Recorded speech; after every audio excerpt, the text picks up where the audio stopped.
The new commissioner of the Metropolitan Police, Sir Mark Rowley, has come out to expose his own police force by admitting and confessing that we, the British people, cannot trust a huge number of our own police officers.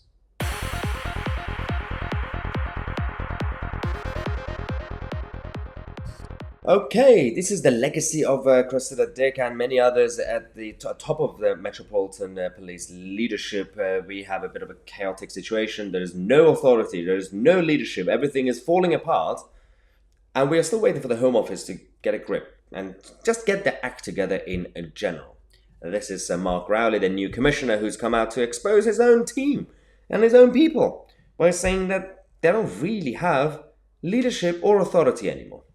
He says, I've got about 100 officers in the organization who have very restrictive conditions on them because, frankly, we don't trust them to talk to members of the public. Are you kidding me? He continues by saying that it's completely mad that I have to employ people like that as police officers that you can't trust to have contact with the public.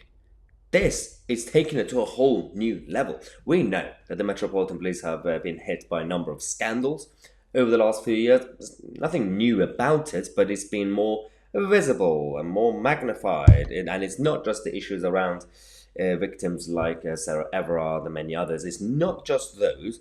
It's all the other dodgy dealings and all the other dodgy characters who have been recruited. That's on top of some of the incompetence we've seen from the police. And that's on top of some of the departments and divisions who are just too busy looking at people's tweets and rainbows. That's a whole different issue. And those who are on the streets are supposed to be protecting us. We can't trust them, apparently, because the police can't get rid of them and they can't hire their own.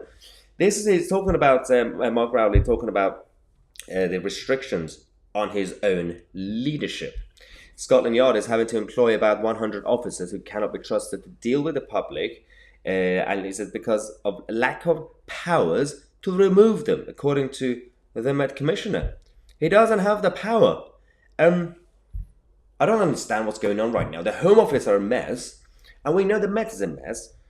And then we've got all the other commissioners and the police crime commissioners, like Sadiq Khan in London, who's supposed to be in charge of at least policing in London, doesn't know what he's doing, and then Mark Rowley himself doesn't really have the actual leadership powers. So the whole thing is collapsing, and everybody feels safe at night, isn't it? I hope they actually fix the situation, because we're not just criticizing the Met for the sake of it. We actually want a better police force in the country. We actually want people to feel safe on the streets, and we actually want people to join the force to actually protect our communities rather than to do for various dodgy reasons, allegedly. So let's take a quick break for half an hour. We're going to come back and we're going to tell you about the two new unlikely Tory rebels on the backbenchers of Rishi Sunak's government. And those two names are Boris Johnson and Liz Truss.